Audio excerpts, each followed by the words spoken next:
run your own freelance business, or maybe you're thinking about picking up some business on the side. Well, then you need FreshBooks. FreshBooks is the quickest and easiest way to get invoices out to your clients. It's easy to use. It works anywhere, available from any device, on the desktop, iPhone, iPad, Android, and all of your data is backed up and secure. And it makes it really easy to get organized and get paid. You'll be tracking time, logging expenses, and invoicing your clients in no time. You can also save time billing, freeing up several days per month to focus on the work that you love, and you get paid faster. FreshBooks customers are paid on average 5 days faster because there's a link on the invoice that says pay me now. And it's a great way to grow your business. Plus, FreshBooks is offering a 30-day trial. That's right, 30-day trial if you try them out. So go to gofreshbooks.com/devchat and enter devchat in the How Did You Hear About Us section. Once again, for a 30-day trial, go to gofreshbooks.com/devchat and enter devchat in the How Did You Hear About Us section. Hey everybody, and welcome back to another My JavaScript Story. This week we're talking to Nader Dabit. Nader, do you want to say hi? Hello everyone. Now you've been on JavaScript Jabber, twice? I believe I've been on once actually. We were talking about React Native just in general. I think we were kind of just going over, maybe it was like the second episode or third you done on React Native, and we were just kind of, it was me and my partner Mike Grabowski, and we were kind of just talking about the current state of React Native, whereas before you kind of talked about it, but it had been a while, so we were just kind of going over where currently the ecosystem was and things were happening at the time. Yeah, we talked on episode 228, and yeah, we've had like Chris Shadow and Jordan Walk, and I could name a handful of other names, that people that have contributed to the React community. But yeah, I don't think we really dug into React Native until we had you guys on the show. And things are still moving in that world, and it's really interesting to see where things are going. And then you're also the host of React Native Radio, which is also on devchat.tv. Right. Yeah, we've done about 82 episodes so far, so we've been going for about 2 years. Awesome. And it's funny because I've heard a few people say, well, is there that much to talk about with React Native? Because it's just React with a native renderer, so, Right. Well, a lot of the topics that you might cover on a React podcast, we kind of cover some of those, but in reality, just the mobile world in general is so, complex, and there's so many different things to take into consideration. So we not only cover React and React Native specific things, but we also a lot of times just go into things that mobile developers in general might run into, and maybe a React Native developer that is new to the mobile world might not really know about. So they're kind of coming into it from a web background, so we can kind of cover things that kind of aren't really specific to React Native, but kind of are helpful to mobile developers. Right. That makes sense. And then we'll probably ask about a lot of this stuff too at the end of the show when we ask what you're working on now. But, those are some of the things that you've got going on. And then I know you also do training for React Native. And I just kind of want to call these things out so people can, okay, so maybe I should go check these things out, and we can talk a little bit more in depth about them later. But what's kind of the structure of your React Native training? Do you just go to different cities and do workshops, or do you wait for companies to call you and say, hey, come train our folks? Well, we do a little bit of both. I'm kind of, copying in reality what the success of React training was. And that's like Michael Jackson and Ryan Florence. They've been doing, React web training for quite a bit. And, I started specializing in React Native, and I just organically started getting companies reaching out for training. So I decided to start a company with Mike Grabowski of CallStack. They do React Native consulting, and we just kind of threw up a website. We already had a couple of clients going at the time. We just kind of, threw up a contact form, and we just started getting a lot of leads in. So we kind of have a mix of workshops that we kind of are putting on in different cities. Like we have a couple coming up in 2018 in New York, Seattle, San Francisco, and Denver. But really the main chunk of our work is actually getting contacted by companies and going in and kind of doing like anywhere between 2 to 5 days of workshops. We normally spend a week or two just discussing the company's needs and what kind of applications they're going to be building, kind of like a discovery process. And then we put together like a tailored agenda, and then we show up and we just work with their developers. And a lot of times it's a mix between training, but also kind of helping build maybe the beginning of an application, or kind of looking at their existing application if they're already working with React Native and giving pointers. So it's not just training, it's kind of a mix between training and consulting. And then we recently just started doing those pop-up workshops, like I mentioned, where you can kind of just show up, and if you're not part of a big company that has us coming there, you can kind of still get the same experience just by showing up in one of these cities. Gotcha. Well, that sounds awesome. Now, this show is focused more on just telling your story. And so I'm going to change the pace a little bit, and we'll probably come back around to a lot of this stuff toward the end of the show. But to kind of start the interview, what I usually ask is, how did you get into programming? So when I was like 17 or 18, it was really the first look I got into programming. And it wasn't even really like at the time I would consider programming. It was more like an HTML class. I actually took it at the community college that I was attending at the time. And it was like just a quick, it's one of those things that just opens your eyes to like, what's going on if you want to just build a basic web page. And after that, I kind of spent about 10 or 11 years not doing anything related to that, but just having that glimpse into, what web development was. I kind of did play around just building little websites here and there, kind of if a friend or a family member wanted a website, like they knew that they could come to me and I could build just like a landing page, basically what it was. And then in my late 20s, I was working in retail with my family business, which was basically a clothing store. And we wanted to kind of get into the e-commerce business. So we ended up hiring a couple of different teams of developers and kind of trying to kick that off. But we just had not very good experience because we didn't have any experience in tech in general, right? And we didn't know what we were looking for. So every time we tried to do that, it ended up, basically being, a failure. And I kind of just was kind of to the point where we were fed up with spending all this money, working with teams, and we didn't know what we were doing anyway. So it was kind of not just their fault; it was probably our fault too. And I decided I was going to try to build this out myself. So I learned WordPress. I kind of learned enough PHP to be able to change a few things here and there. And we launched a company. It was called EasySuits.com at the time, and it did really well. And I think after it was around maybe 9 months or 10 months of being in business, we were doing just a lot of sales. And I had an opportunity to kind of exit the company and have some money, left over.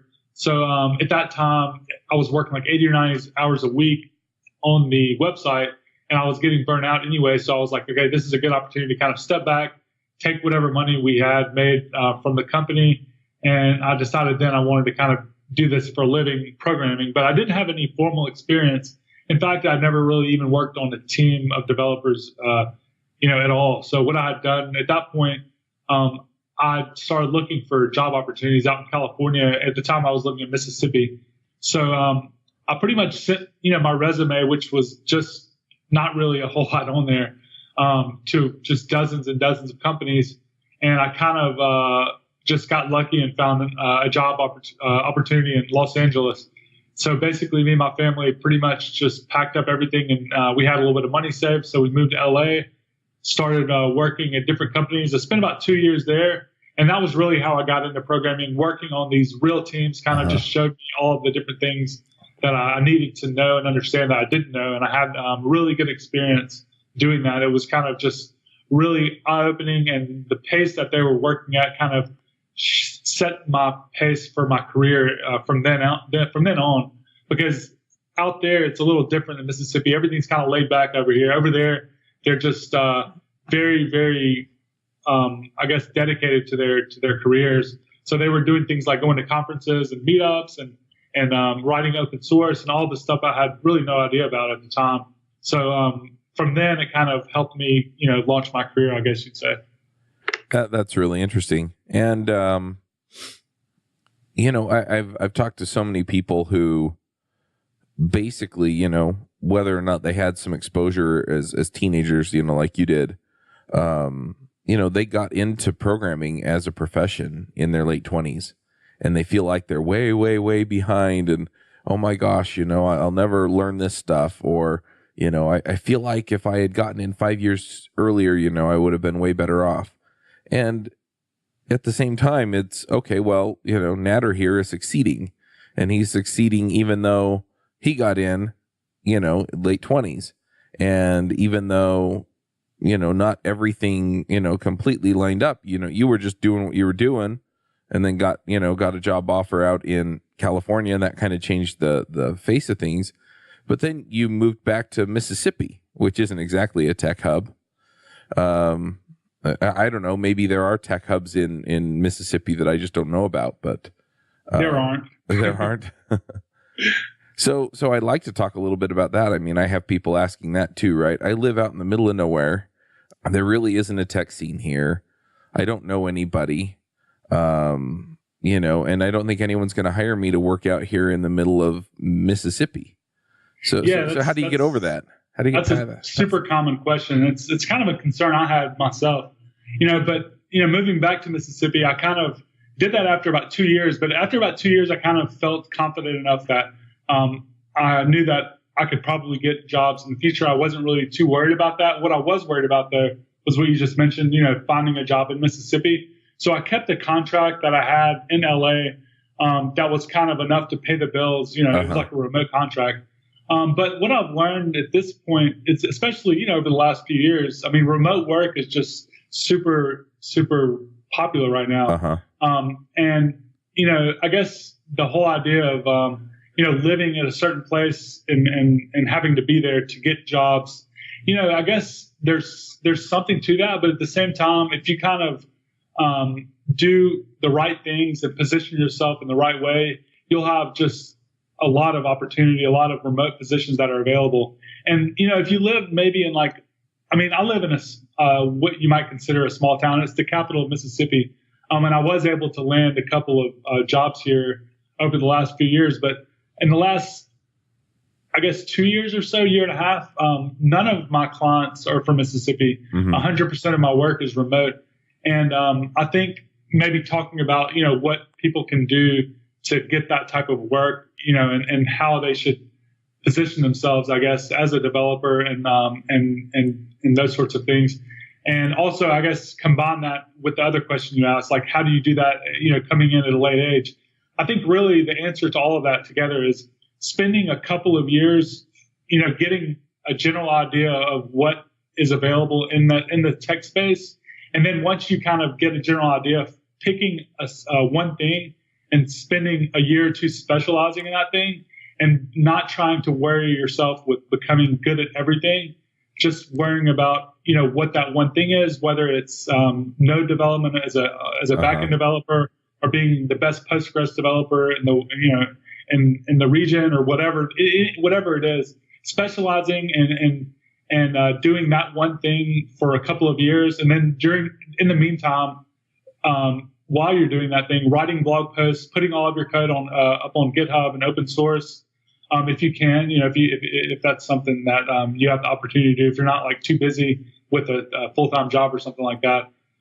So writing blog posts, putting your source code on GitHub, and I guess being active in social media to an extent. If you can get on Twitter, just follow people and just be visible by doing things like responding to a tweet, or maybe if someone says something that you're interested in, be like, hey, I agree with that, or maybe even linking to some blog post that you wrote about it. Just all of those things put together just gets your name out there a little bit. And I think the key to really having opportunity as a remote developer, it seems to be specialization, at least from what I've seen. Yeah. So I used to be the host or co-host of the Freelancer Show, which is also a devchat.tv show. And it was funny because initially it was, we were talking about, hey, we build this way and we work this way. And after a year or two, our tune completely changed. And we started talking about, billing ahead of time and things like that, so you get prepaid for your time and things like that. But one of the other big thrusts that changed was specialization. And that was something that we kind of talked about on and off, because we did have people who had specialized in particular areas that were succeeding there. The one that comes to mind most obviously is Eric Davis, who was on the show from the beginning. He was probably one of the most prolific contributors to Redmine, which is a project management open source system written in Ruby on Rails.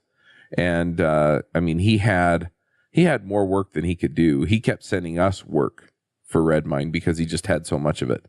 And the specialization, whether it's in that kind of a thing where it's this specific app or this specific open source project, or whether it's a specific technology like React Native, or whether it's a specific type of concern like HIPAA compliance or PCI compliance. There are companies that need that, and they need that, and they don't really need another generalist programmer. And so that's what opens the doors for you is, hey, we can't find anybody else, or we can't find very many other people who have specialized in this particular thing that we really, really need expertise in. And it makes it a whole lot easier to get hired. Yes, totally. And it was kind of, I've read a couple of books that go over this. I'll try to link to them for you if you have any show notes or something like that. But like when I first started hearing this idea, it was kind of scary for me because I'm like, what if I have a job opportunity that comes up that someone wants me to do this, but they look at my online presence and I'm not talking about that at all, but I do know how to do it. Like, it's kind of like, you're thinking of all these opportunities that you might miss out on when you think about specializing. But in reality, what's the draw for them to hire you for that position anyway? If there's a million people that are just general web developers, like how are you going to stand out living, remotely? And if you want that remote position, they're not going to probably hire you. They'll probably hire one of the thousands of people that are in their general area because the general job that they're looking for is just a general job anyway. Mm-hmm. But if there's only a dozen specialists in a certain field, their chances of them finding one locally where they are, even if they're in San Francisco or something like that, and have that person having availability are very slim. So what's going to end up happening is you'll get a lot more opportunities, honestly. And then those opportunities will be better opportunities. You'll be able to charge more. You'll be able to work on your own terms, and you'll be able to pick your clients better. You'll be able to kind of only work with the best clients. It just works out that way. I've seen it happen, a lot of times, and it seems to be one of those things you just have to kind of just take the leap and trust that it's going to work out. Yep. Just to pile on there, a lot of people say that they want a full-time job and not to consult. You'll make more money consulting, but if you really just want that full-time job, there are companies that will, they're usually larger companies, but they'll be able to hire you full-time to do whatever it is that your expertise is into. The next thing that I kind of want to dig into is JavaScript. So, you got into web development. I don't know if you were doing, a specific kind of back end or front end or what, but what was it that made you decide, I want to do this JavaScript thing full-time? Yeah, so I guess just really not knowing a whole lot about tech at the time that I was getting into all this. The first language I really kind of learned was PHP. Right. But looking at the ecosystem as a whole and kind of seeing at the time the current job opportunities and where a lot of the momentum was. And at the time it was, I think Node was just coming into popularity. Angular was kind of just coming out. And I guess by chance, the first gig that I kind of landed in LA was with a company that was building an application that was using PhoneGap, and everything in the company was JavaScript. So I was kind of around all of these JavaScript fanatics and really working with them. I learned JavaScript. I wouldn't say I learned it pretty well, but I learned it for the first time there. And then I really kind of took a step back actually after that job and kind of was like looking at how much I still had to learn with JavaScript. I knew I was still a beginner. I knew that there was just so much to learn. And I was like, if I'm going to dedicate, the next year or two learning something, I want to make sure that what I'm learning is going to be, viable option for my career.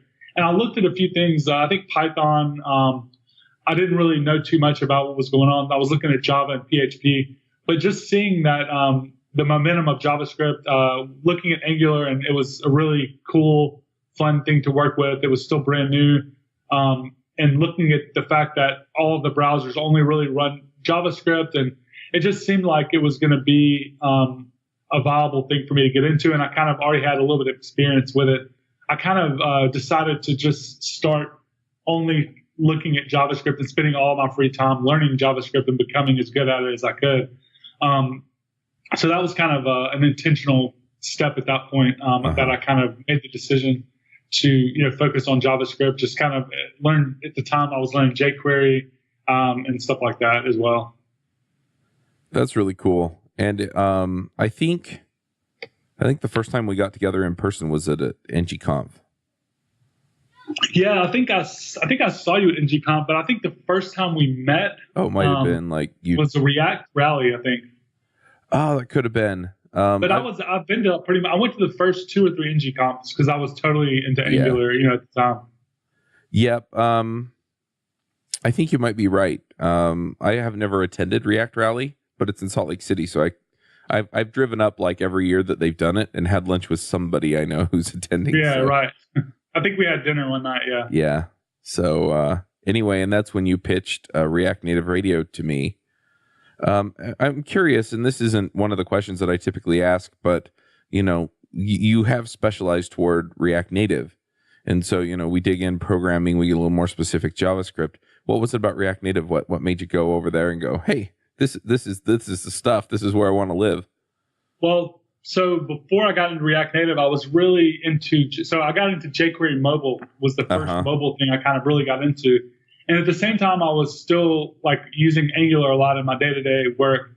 And then, so I was always fascinated by mobile development in general, but because I was a JavaScript developer, even looking into a native iOS development or native Android development was just very overwhelming for me. So I never dedicated the time to learn it. Right.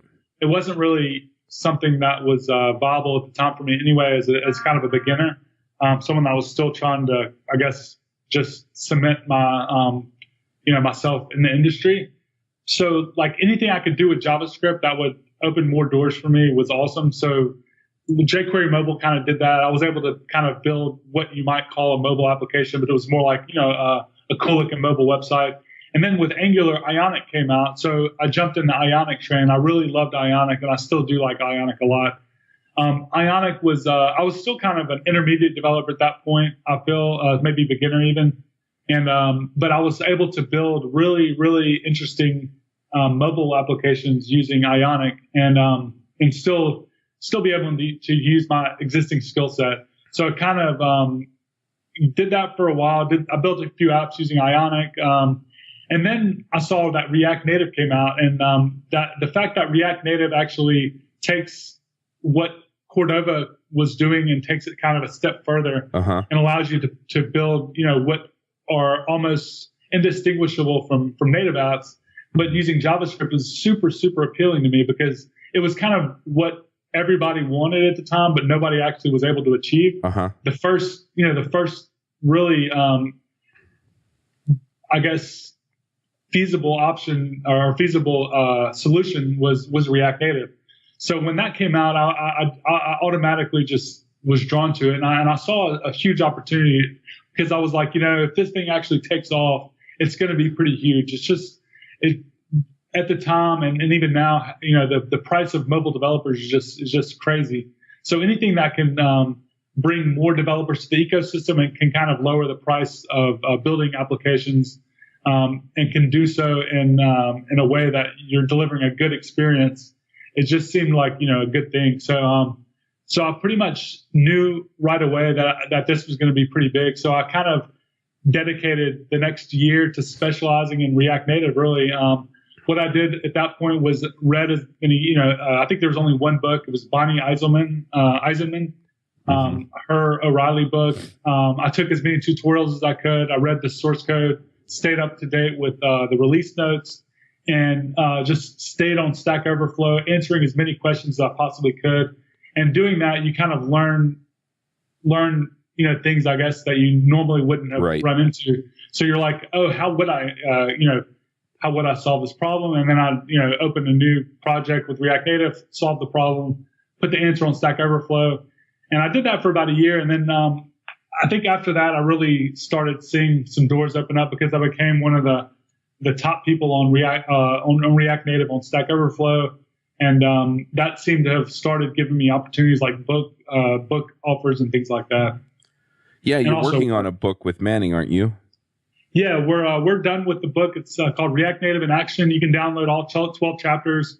We're actually not in paper form yet because we're updating the first chapter and a couple other chapters because of some API changes. And the API churn with React Native is kind of something that I'm worried about with this book, because I'm wondering if we publish it, like how long will that paperback stay, good enough? It's almost the type of book where I think it would be better to stay in digital form. But yeah, you can buy it now. It pretty much covers everything A to Z for pretty much up to beginner to intermediate stuff with React Native. Nice. I could also see maybe just putting in the front of the book, just React Native changes fairly often. Here's how you get this specific version of React Native. All the examples are in this version. If you want to get the digital copy, it's up to date. That version. Yeah. Because you can do that. You can just start with a certain version. Yep.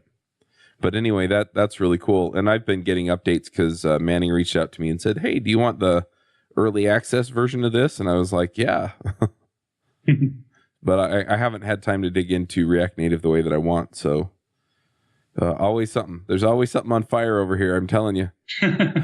But that's awesome. So yes, you got into React Native, and then you've kind of added all these things to the ecosystem for other React Native developers. You have the podcast, you're doing the trainings, you're writing the book. Is there anything you want to add on those things before you talk about anything else that you've got going on? Yeah, so we have the things that you mentioned, and then we have our React Native training open source repository, or open source organization, and we do have like one pretty popular repo. It's called React Native Elements. It's basically like a UI toolkit for React Native, and it's comparable, I guess, to something like Twitter Bootstrap. And I have a couple of really, really great co-contributors that kind of maintain the project at this point, but it's one of the most popular projects in the React Native ecosystem. And then we have a few other projects in there too, like just random things, I guess you would say, that you might need. Also, we have examples of how to build React Native apps with things like Redux or different data architectures, examples of how to use push notifications, just, random examples of things that you'll probably need to know if you're kind of just getting into React Native. Right. Very cool. I don't know if there's anything else that I'm really looking to dig into. I'm curious, though. Do you feel like there are, it's funny, when I talk to people about their careers, a lot of people feel like there are like overarching themes or ideas or lessons that they can pull out of their experience and share with people. And I'm just curious, do you feel like there's been kind of a theme or, something that's just kind of, followed you through your career that's a principle or an idea that people can act on in their own careers?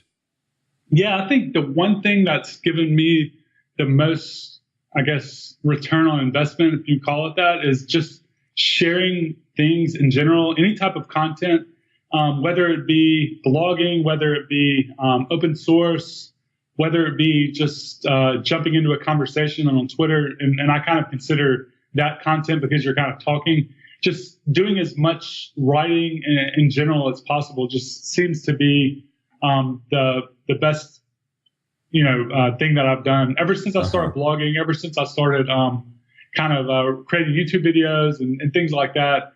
I just seem to have had a lot more doors open, and I don't know if it is organic or if it's kind of an exact. I'm not sure if I can kind of like connect the opportunities that I've had directly with those, but it just seems the more that I share, the more opportunities that kind of come my way. And I think I've seen that a lot in other people as well. And it's kind of been one of the few things that I've tried to really stay consistent with. So if every month goes by, I haven't written a blog post, I try to write one. Try to keep up with my YouTube videos. Whenever I have a new idea, I either create a video right away or I put it on my spreadsheet to do later. It was very hard to do at first because, for example, I wrote a blog post one time and I said something that was incorrect, And you always have that fear of, in your mind of like saying the wrong thing and then having someone come back and correct you. But if you can deal with that type of stuff and realize that it's not the end of the world if you put some code on GitHub and it's like the completely incorrect way to do something, that's how you're going to learn, because someone's going to maybe come behind you and show you the right way, and then you can simply just update your code or whatever. It's just I guess getting over, for me, that fear of being I guess picked apart, your ideas picked apart. Yeah. And once I got over that, then I think it was wide open from there. Yep, that makes sense. Cool. Well, the last thing that we do on this show is picks. This episode is sponsored by Linode. Linode is offering listeners of this podcast a $20 credit, which is good for 4 free months at their lowest plan. Their plans start at 1 gigabyte of RAM for $5 a month. You can get your servers in any of their 10 data centers, and their high memory plans start at 16 gigabytes. Get a server running in under a minute. They do hourly billing with a monthly cap on all plans and add-on services like backups, node balancers, Longview, etc. VMs for full control, running Docker containers, encrypted disks, VPNs, etc. You can run a private Git server. They provide native SSD storage, 200 gigabit network, and Intel E5 processors. They have 24/7 friendly support, even on holidays, and a 7-day money-back guaranteed. So go check them out at linode.com/JavaScript Jabber. And you're familiar with picks. You do them on React Native Radio. So do you have some picks you want to share? Sure. So mine is a book, and I've read this book, or I haven't read this book actually. I've listened to this book on Audible, which could be a pick within and of itself, which is basically how I consume most of my non-technical books lately, which is basically listen to audiobooks, which is the company is Audible. But the book is A Guide to the Good Life, an Ancient Art of Stoic Joy, and it's written by William B. Irvine, and it's kind of it's probably like one of my top 10 favorite books, and I'm just now reading it again. So it's kind of on the top of my head. It's a really, really great book. And if you never looked into Stoicism, or if you're interested by philosophy at all, I think it's one of the better books out there, because it kind of takes all of these really ancient ideas and kind of modernizes them. And the author really is able to convey, the ideas really well. And it's really helped me mentally kind of just with every aspect of my life, I guess you'd say. So I would totally check that out if you're interested in stuff like that. Nice. I'm going to jump in here with a couple of picks as well. I'm going to pick a book on Audible. It's the book I've been listening to lately. And just to explain why I'm listening to it, because I've listened to it in the past, really enjoyed it. But the author, Brandon Sanderson, came out with another book in the series. It came out on the 14th, which was a week or so ago. And I was like, oh, I've got to get that. And so I downloaded it and started listening to it, and I was like, I don't remember all the details from the series, so I had to go back. So the first book in the series is The Way of Kings, and the series is called The Stormlight Archives. The second book is Words of Radiance, and the third one is Oathbringer. And so, anyway, I've really enjoyed his stuff. I think I have downloaded everything or nearly everything that he has put out that they have on Audible. So, Brandon Sanderson's stuff is terrific. He actually lives here in Utah somewhere, but and that's not why I'm a fan of his. His books are just incredible. So, I've been enjoying those. And then, one other thing that I'm just gonna put out there is, Nader talked about learning to solve problems and working in a space and specializing. And I'm also just going to talk briefly about just scratching your own itch, because a lot of people, they get in, and I'm teaching a course on how to find a job. And a lot of people ask me, what should I do for a side project, right? If you don't have a full-time job, you're trying to get some experience, what should I work on? And they're like, should I build a Twitter clone, or, some of these other project ideas that are sort of out there on the internet and popular? And I'm always telling them, no, don't do that. Instead, pick a project that you really care about, right? I mean, it could be the world's 90 millionth budgeting app, but if that's what you really care about, build that. If it's a music app, build that. If it's, whatever it is, and it doesn't have to be pretty, it doesn't have to be perfect, but the things that you're going to learn and the motivation you're going to get from working on it because you care about it is going to trump any help you're going to get by building a Twitter clone the same way somebody else built a Twitter clone. And so, I've been doing this for podcasting. I have a system now that manages the sponsorships for the podcasts. And I hadn't really done a ton of code for a while. And when I picked that up, it was just very, very gratifying and a lot of fun to work on something that I cared about that wasn't sort of the traditional, I'm doing yet another exercise. So I'm going to pick that as well. It's more of an idea, I guess, than something you go buy at the store. And then I'm also going to encourage folks, if you want to learn React Native, go check out Nader and Mike's company and go pick up React Native in action. Nader, if people want to hire you guys, or if they want to read your blog or find you on Twitter or GitHub, where do they go? Yeah, so they can go to reactnative.training, or they can go to github.com/react-native-training. And also about our blog, we do have a really good blog, and you were mentioning a few resources earlier that I didn't really go into our blog, but our blog has not only content by me and my partner, but we also have contributors from all over the React Native ecosystem. So any authors that are already writing stuff about React Native, they'll kind of contribute articles to our blog. So we have a pretty good range of stories there. And if you're listening and you're into React Native, we're also looking for additional authors. So if you kind of have an original idea that you've wanted to kind of blog about in the React Native space, feel free to reach out and we can add you as a contributor. Awesome. That's on Medium, isn't it? Yeah, Medium. So it's like medium.com/React Native training. Awesome. All right. Well, thank you for coming, Nader. It was a pleasure to get to know you over the last few years and to see you last week in New York City. Yeah, I enjoyed it. Thanks for having me. This was really cool to be on the show. I've listened to a few episodes. It's really cool to actually come on. So cool. Yeah. Well, it's fun to just chat and see where people come from and what they're doing. And also just to kind of highlight, you know what? You don't have to come into this field as a 7-year-old, right? You can come in as a 20-something-year-old or a 30-something-year-old.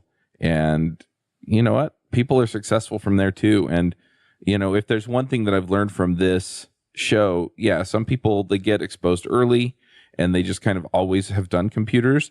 But there are a lot of people out there who have contributed to huge, huge libraries, have created just massive contributions to the JavaScript community that got into this as a second career in their 30s. So, no matter what your background is, you're welcome here, and we want to see you contribute. So I'll get off my soapbox now and end the show, but thank you for coming again, Nader. Thanks for having me. All right. Bye, everybody. Bandwidth for this segment is provided by CacheFly, the world's fastest CDN. Deliver your content fast with CacheFly. Visit CACHEFLY.com to learn more.